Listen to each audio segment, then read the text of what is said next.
Exactly what I'm talking about. My mom just came in my room. Are you talking? Are you talking on your video again? Well, I just wanted to let you know it's the law now. You have to get. I'm like, yeah, I was just saying that. How it's ridiculous that it's a law now that they're forcing you to get insurance that you probably don't really need, have no real interest in. And yeah, there are some people who don't really care for it, don't really care to have it. But now it's mandatory for you to have it. I'm forcing you to give me your money. Okay. I'm just I guess what I was gonna say eventually is that it's vanity either way it goes, because I mean, even if you are making a decent amount of money, like I said, you're getting a huge chunk taken out of it, and either way you're still chasing this illusion and wanting something more. It's never enough for you, and that's why I love Christianity so much, because the God of the Bible really teaches and represents contentment. And you would have to have understanding in order to have true contentment. Once you understand there's really no point in really pursuing or chasing any of these things here, you will be content with what you have. You're not always going to be wanting more than what God has given you so far. And that was me recently, honestly, and this is honestly just renewing my mind right now. All of this, I guess what I pray just for him to manifest himself to me through experience, where I am right now in my life, and he's doing it. But I was complaining to him a few months ago because I didn't have certain things, and I just felt like it was ridiculous that I kept asking him for certain things, material things, and he didn't give it to me, and I would just get frustrated. And now I see why God doesn't give everybody the same things, and why you see a lot of people that are still poor. I think it's a blessing to be poor because you're that less, you're not as susceptible to being dependent upon the world or a job to provide for you. I feel like the poor have it in really good because they have a God who's watching them, who's looking after them 24/7, and he's the one who's going to provide their needs for them. If you read that in the scriptures, there's a lot of scriptures about the poor and the homeless and the needy, and God lets you know his heart is really with those people. It's all over scripture. So for me, this is my perspective. I don't know how y'all are going to take it when you watch the video, whatever. You may think I'm stupid or naive or whatever you want to think, but for me, it's humbling me, and this is teaching me contentment, because I'm never really going to be truly satisfied in this life with anything here, because this world has nothing to offer me, and it's like this truth is already here. That's what the Lord was trying to show me in my tribulation dream. The truth has already been, it's always been here. People just cannot see it because they're blinded. This world cannot satisfy you. It's very unfortunate that people die not knowing that, and they die believing that if they just keep climbing higher and higher and higher, they'll finally be happy, and the happiness is hidden in the richness, and the happiness is hidden in the power. The happiness is honestly hidden in God. When you lose everything to find him, when you lose your own life to find God, that's when you're going to find true contentment and peace and joy and happiness and purpose. This world literally has nothing to offer you. It wants to kill you. It wants to take from you. It doesn't give you anything. The way the system is set up to take from you everything, everybody. And if you want to get up anywhere, the sick, disgusting bastards that you have to go through to even climb up any type of ladder or to elevate anywhere in this world, you have to go through some type of being exploited somehow, being embarrassed, having your integrity taken away from you. Why would you want to lose the essence of who you really are just to gain the half? You're not even really going to get what you think you're going to get. But when you finally do get a little something, after you've already lost yourself, lost your soul, as we call it, to gain the whole world, you realize it wasn't even worth it. Now you're miserable and you're stuck, praying for God to send you a way out. You hated his scriptures so much, you thought they were just so controlling, so limiting, so religious, when really it was freedom the whole time. Anything God spits is freedom. You just don't interpret it as freedom right now because you're blinded. You can't read with his eyes. You're reading with your heart. And your heart is wicked. I mean, God forbid we ever read the Bible with our hearts, and we've done it. And this is why you have so many different interpretations and characteristics of God that are not him at all. His words are truth and his words are life. If he tells you that if you lose your life to gain him, that's when you'll find it, he means that. And there's a lot of depth to what he said. Seek him and ask him what it means, and he'll show you. And hopefully he shows you by experience, because that's the best way to learn. It really, really is. I'm not gonna lie, I'm naive in so many different areas when it comes to, like, different walks of life and different things I experience. Like, there's a lot of people that don't agree with me talking about my jobs on YouTube, because I could possibly get in trouble, but that's how much I don't care. Like, if this is teaching me not to be dependent upon a job, this is what I'm learning from this. But I was excited, that I was gonna have a little bit more change, and I was planning all this different stuff that I was gonna get that I've been needing, like a bed set, and I'm so excited about that bed set, right? Because I don't have one at all. I don't have any dressers. I haven't had one for years, so it's just stuff like that. I'm just like, finally, I can afford this stuff. Like, I'm when I get my check, the first place I'm going is to Ashley's Furniture or something. I'm so serious, y'all. And I'm gonna get me a bed set. I'm gonna try to get me a new camera for my channel. I'm gonna get me a little vanity, put it in my room so that can be my little desk and talking, place, and not just be vlogging like this the whole time, But I don't know. I was naive with the calculations, and I was talking to Monique, and Monique was like, "Girl, yeah, Uncle Sam gonna ruin you, gonna destroy your check, gonna demolish your check," and she was talking about all the taxes that get taken out. And honestly, it was just confirming everything I was already feeling, just when it came to Herbalife and just how job and work atmospheres work and stuff. I said, they all this stuff is really just set up to just take from you, just to destroy you from the inside out.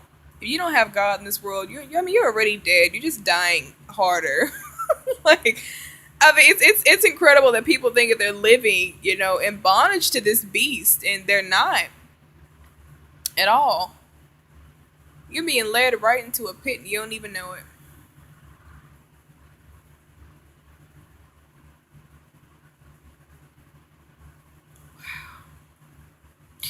Sometimes I think if Adam and Eve had never sinned, there would be no such thing. There would be no reason for businesses. And I know that, I'm not going to say businesses are evil, but the way some things are set up to just benefit and make money off of people, I know that was never God's will for us at all.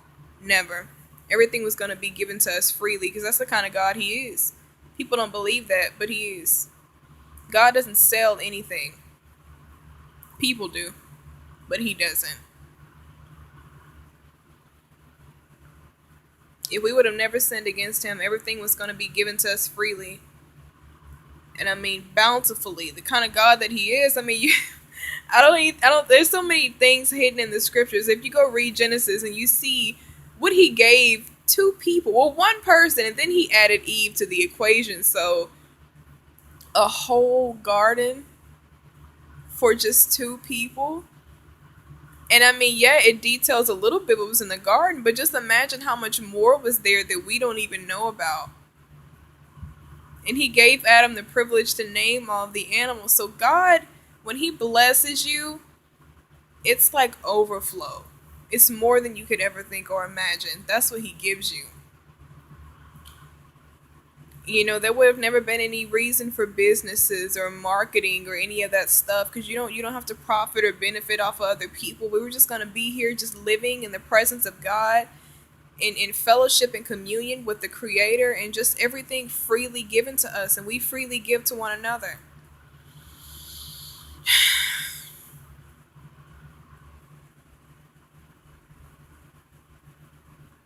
So to be honest with you, I have this job. I think God gave it to me for several different reasons, but the two I'm very sure of right now is for him to show me and correct me on me begging him for a job, because he kept telling me to be still. Like, he gave so many confirmations. I mean, he spoke to me through a whole hour-long message by Graham Cook, and I knew it was him, but I still wanted things. there were still things that I had been wanting to get.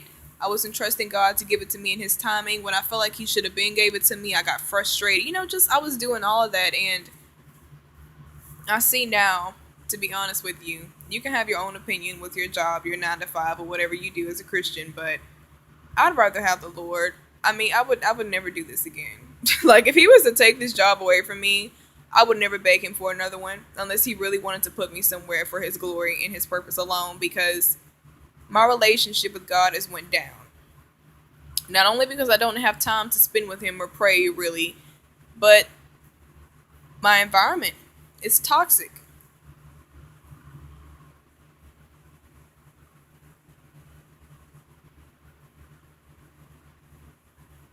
I'm learning to just trust Him. And the fact that I cannot even think about my Father properly at work, to where I'm just thinking about, I'm working unto you. I'm going to do the best of my job, not because I fear somebody else hovering over me, or they don't like me, or they feel like I'm not good enough, discrediting me and who I am as a person, and everybody else who may be talking about me for whatever reason. But because you gave it to me, and because you're the head over the entire world, and your sovereign hand is over this place, I'm working unto you because I love you. Out of service for you, God, I'm going to do the best I can at this job because I'm a steward for you.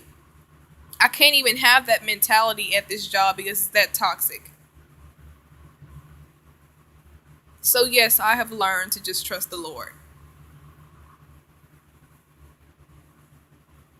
and not be dependent upon man or the matrix or anything else here for anything that I need, because honestly, if I make myself dependent upon these things, I'm always going to be working harder to please people who can never be pleased because their hearts are wicked. And 9 times out of 10, they're complaining about you and really don't even care for you or like you at all. So you're wasting your time trying to. And there's people like that. You see it in movies all the time, comedy films, and a lot of movies that we have in Hollywood. There's always that storyline of the girl, and she's just a little servant in the job, and all the papers get piled on her, like The Devil Wears Prada, that movie. It's everywhere. You're breaking your neck, and your life is miserable because of your boss or somebody at your job. And people say, well, you don't take work home with you. That is bull crap. Okay, I can't stand, please stop with the cliches, for God's sake. Stop saying that people don't take work home with them. How can you go into a place with personal people that affect you personally, things they say to you, things they say around you? How can you have that come on to you or come into your spirit and not take it home with you? It doesn't even make any sense. I can't stand to hear people say stuff like that. It doesn't make any sense. Of course it affects you personally. Of course you take it home with you. If I have a belittling conversation with somebody I work with and it affected my self-esteem, obviously I'm going to take that home with me, because it didn't just affect me work-wise, it affected me personally. Your toxic personality and character and ways defile people. That's just reality. That's spirituality. That has nothing to do with leaving work at work and home at home. That's just, it is what it is. You're around people. It happens. So there's no such thing.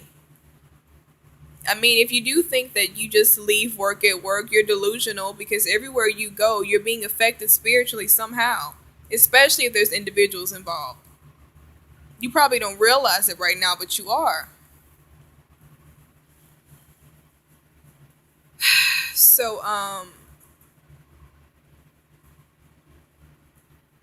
the way I see it now,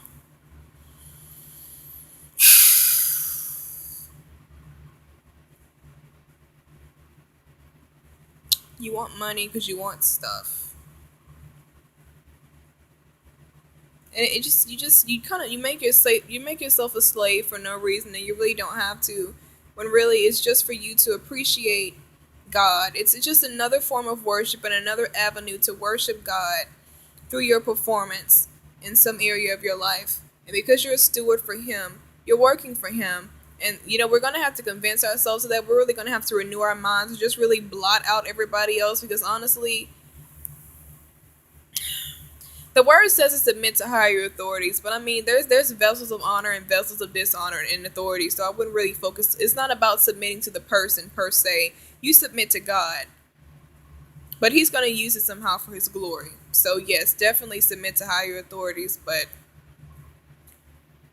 whether you're getting $5 an hour, $8.25, $9, $15 an hour, glory be to God. That's just my mindset right now. Like, I don't know why. I've just been like, a lot of things that I've witnessed have discouraged me just this past week, but I'm glad that the Lord allowed it to, because it's really humbling me. And it's reminded me, it's doing what it's supposed to do. It leads you right back to Him. You literally look around you like, man, these people are really crappy people. Like, they're flip-floppy, they're two-faced. I mean, it reminds you of what the word says, don't put your trust in man.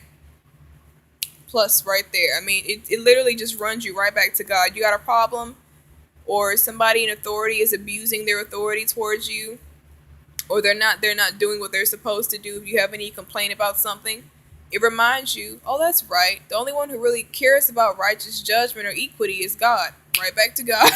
Like, I mean, there's really nothing in this equation that cannot give the Father glory somehow. And I'm so glad that He's allowing it like this, because it reminds you, men are useless.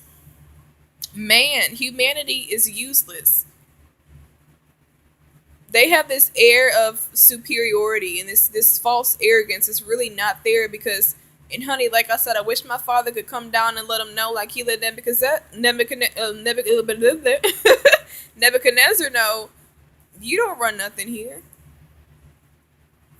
Nebuchadnezzar, he was boasting. Remember, he was on his palace boasting about how he built his kingdoms for His glory, and he's the king, and he's this. After the Lord warned him, and the Lord let him know, you don't run nothing here. This is my kingdom. I put you here as a steward over my kingdom. And turned him over to what? The mind of an animal for 7 years. Now, if that ain't humbling, I don't know what is. You thought you was here because of you? I did this. I bless you with these things here. I put you in this position of authority. You don't own anything. Do you know how many of your bosses would be upset if you told them that? How many Christians cower from even telling somebody that? That's exactly what Jesus told Pilate. You have no authority to kill me or take my life. I give up my life. After He was scourged, He said this. I mean, it just amazes me how weak-minded some Christians are by the beast system. They'll support America. They'll support the government before they support God. And they don't realize they're doing it. You don't even understand that you're in bondage to fear because of the spirits and the Antichrist spirits that you have around you, because of what you're conjoined to. What Christian would ever think to say that to somebody in authority over them? Nobody. Now, I'm not saying just going like a crazy rampage and just like rebuking everybody. Like, you don't do that. You use wisdom, of course. And Proverbs says you don't rebuke a foolish man. He will hate you. Okay? But I'm just saying, for the Lord Himself, after He's been beaten and scourged, and Pilate, I don't even think Pilate meant any harm when he said it, but for the Lord to just say, I mean, can you imagine the way they showed in Passion of the Christ? He was very quiet. When he heard that, he looked at him, he said, you don't have any authority or power to take my life. I give up my life.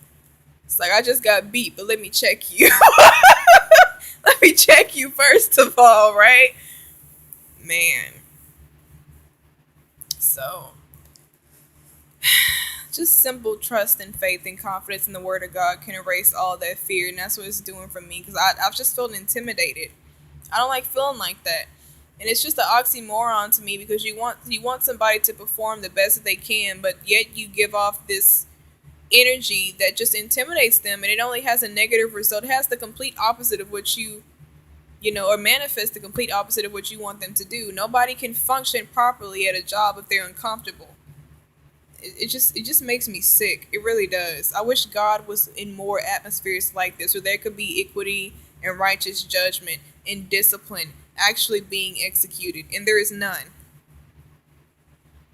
People do what they want to do, when they want to do it, how they want to do it. They take sides, make friends with people, treat others like crap. Honey, Judgment Day is going to be an interesting day for people. I love it. I love how the rich man and Lazarus, when that rich man, he was burning in those flames, and Lazarus, finally, he's comforted in Abraham's bosom. And Abraham tells him that. He says, no, while you were on this earth, you were comforted. And Lazarus wasn't, but now he is, and you're the one tormented. It's judgment. It's righteous judgment. That man was outside of that king's gates for years, probably just begging for scraps. So you don't think the king ever saw him or was ever notified about that man? Could have gave him something. All that money that he had, he gave him nothing. The Bible says that the dogs would come and lick his sores. And I found out that dog saliva, because I didn't understand why that was in the Bible, because you know everything in the Bible is there for a purpose. I know there's some verses we think that are so pointless, I promise you. Everything, the whole Bible is inspired by the Spirit of God. So everything means something. So I looked it up. I don't know what year that was, but I Googled it. I found out that dog saliva actually has a healing agent in it, and it heals sores and open wounds. So God sovereignly would send dogs to lick Lazarus' sores on his body to help his body heal. That's crazy. And you let this man sit outside your gates. You mistreated him. You didn't feed him. You saw that he was poor. He had nothing. And Lazarus dies, and now he's being carried off into heaven where he can be fed, where he can be comforted and loved and attended to. And now you're in hell. But see, he was a part of the beast system. That's what I'm talking about. They step over people. They don't care about anybody else below them. They don't care about their peers. They don't care about treating others as they want to be treated. They're just focused on staying in the position that they're in, making sure you're at the bottom, or stepping over you to get ahead of you. That's all they care about. And you know those people are going to end up in hell with the rich man. That's exactly where you're going to end up. It's disgusting. And to be honest with you, I don't know what the Lord has in store for me and my husband when we get married when it comes to finances or jobs. I tell God all the time, Lord, I don't care if you never had me work again or my husband. It would be the most gracious thing you could ever do for me. I'd rather learn faith and experience trials and grow spiritually than be in bondage to this beast system by working a job. I'm so serious. Especially now with my little minute chastisement or just corrective visualization, I guess I could say, because I wasn't seeing properly before. I guess he'd say, well, let me go ahead and give her one. She's just so dead set on getting a job. I'll give you one. Here you go. That's what you wanted. You wanted the B system. You got it. You wanted hard labor. You got it. And everything that comes with the crap. That's what you wanted. I gave it to you. And you could have just been sitting in your room with me, talking to me all day. Let me provide for you, reading your books. I mean, all that good stuff. And not that it's not a blessing. I mean, anything that God gives you is definitely a blessing, you know, but for what?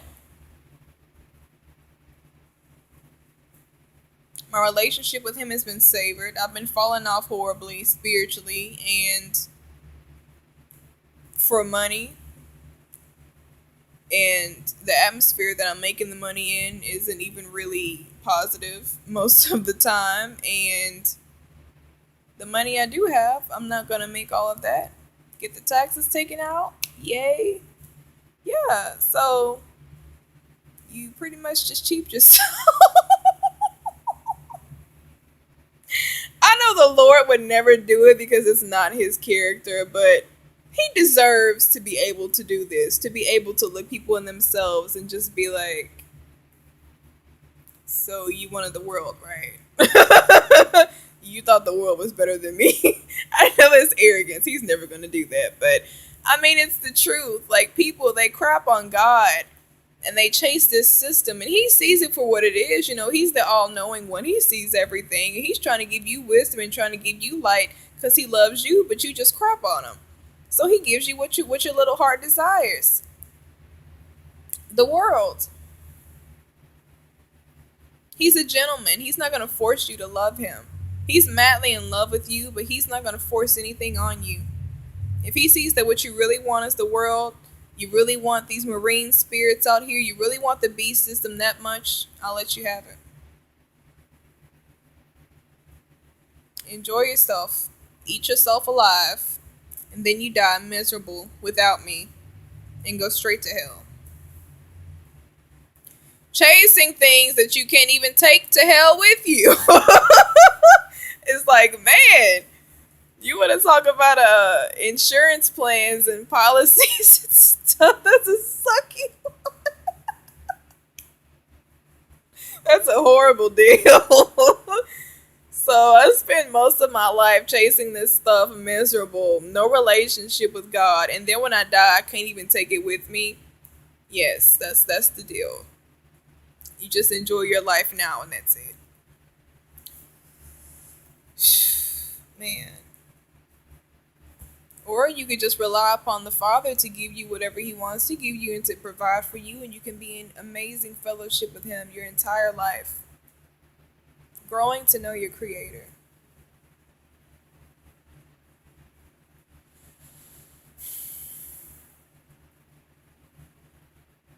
That's where I'm at right now. I go to work at 4:30 today because I got off at 12:20. I'm supposed to get off at 11, so I'm extremely tired. I have not been to sleep yet. And then I work all week next week, and I'm off for the weekend. So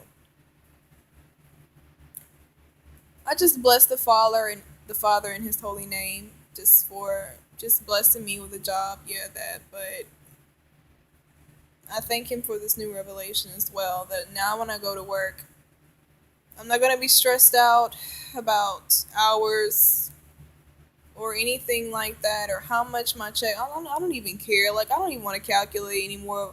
You know, and it's sometimes I think the Lord would even bless you with more. He doesn't even have to give it to you from the same source. I think the Lord would bless us more financially if He saw how much our hearts just stopped caring about it. Because it shows trust. When you don't really care, you're not really worried like that. Worry is not trust. You are making yourself a slave to the beast system if you feel dependent upon a job or anything else to provide for you. That's just an avenue that God uses to provide for you. He doesn't need those people or need any of those things. And that's why we should not be fearful about losing jobs. You can't really lose a job. If you get removed from anything, it's the Lord who took it from you. I mean, ask Him for understanding of why He may have done it, but I mean, essentially it's Him because he's the head boss anyway. Nothing can be taken from you or given to you unless it goes to the Lord first. Period, point blank. There's a lesson and a reason for everything, and it's always for your good because God's never going to not do anything for your good.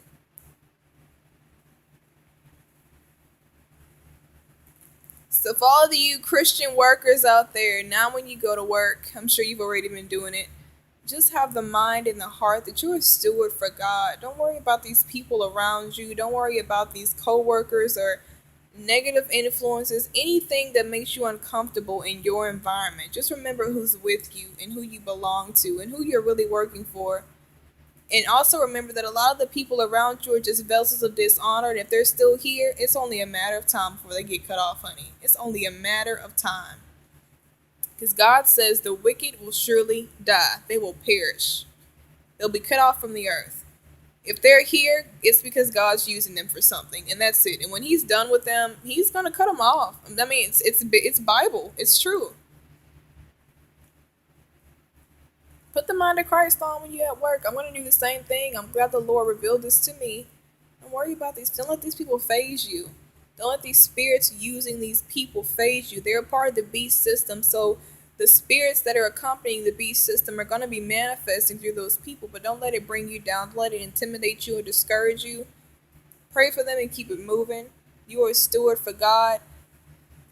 If it helps, just imagine that there's tons of angels around you. Ask the Father to just flood your work environment with angels so you can have people from home. Okay, so we can have a little essence of home from the kingdom there.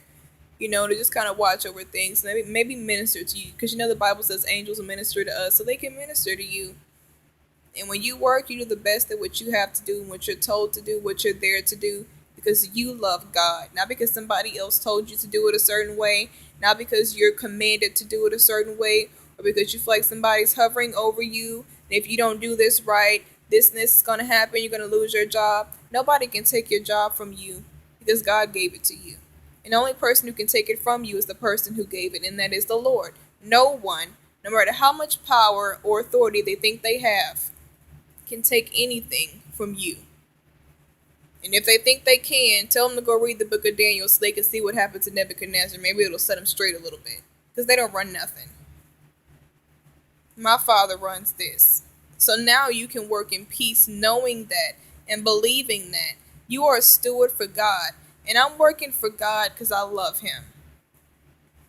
I love Him because I have an opportunity to be here, a part of this matrix beast system, and I can demonstrate Him. I can demonstrate His nature here. But we can only do that if we're abiding in Him by abiding in His word, which is the revelation that He just gave me, basically. How we can be stewards for Him, and just focusing on that fact alone is the part of abiding in Him and abiding in His word. So we can just start there. And I'm so tired. Look at my eyes. I need to go to bed. It's like 6 or 7 in the morning and I have not been to sleep yet. So, do it because you love God. Serve Him. Let your job be a way of you serving the Lord. And He's the one who pays you. He blesses you. You may get a check from that job, whatever their hourly rate is for you. But if you translate yourself into the realm of faith and God sees that you are working unto Him spiritually and you've received the revelation by faith, He's going to pay you. Because now He sees, okay, their heart is set on me now. They're not serving man anymore. They were dependent on man in the company for their checks, so that's why I allowed them to have. And now they're serving me in their heart. I'm going to bless them the way I want to bless them. Because they're serving me out of love at this job. And it's not about any man or any human being at all. It's about me. And that makes Him happy. That makes Him feel good. So God's going to bless you. And I think we all agree that God's blessings are 10 times better than any blessings any company could give you. Okay? So, and don't let anybody convince you of any false power or authority that they have. They don't have anything that God didn't give them. So, I'm so tired. I'm going to hold on to that word, though. I'm going to talk to the Lord. I go to work at 4, like I said. So I'm excited to go work for my Father out of love for Him. And maybe that'll help us demonstrate the love of Christ to the people around us as well. Sometimes our minds are just focused on the wrong thing. And get you all jumbled. And you're not going to work effectively like that at all. You're not. So it's a beautiful thing to experience your relationship with God in any atmosphere. It's awesome, isn't it? So you ain't even really got to be fazed about people around you. You can just be thinking about the Lord the whole time, in love with Jesus. Every time you check out someone, you're checking them out for Jesus. You know, and you can talk to Him in your heart and in your mind and everything, and He's pleased with you. Even if man there is not pleased with you, God is pleased with you, and He's going to bless you because you are doing it unto Him and not for the people that He has in those positions. He's the King. And I'm sleepy. I'm so sleepy. I need to go to bed. Can I have a forehead kiss from y'all, please? Forehead kiss. Thank you. Good morning.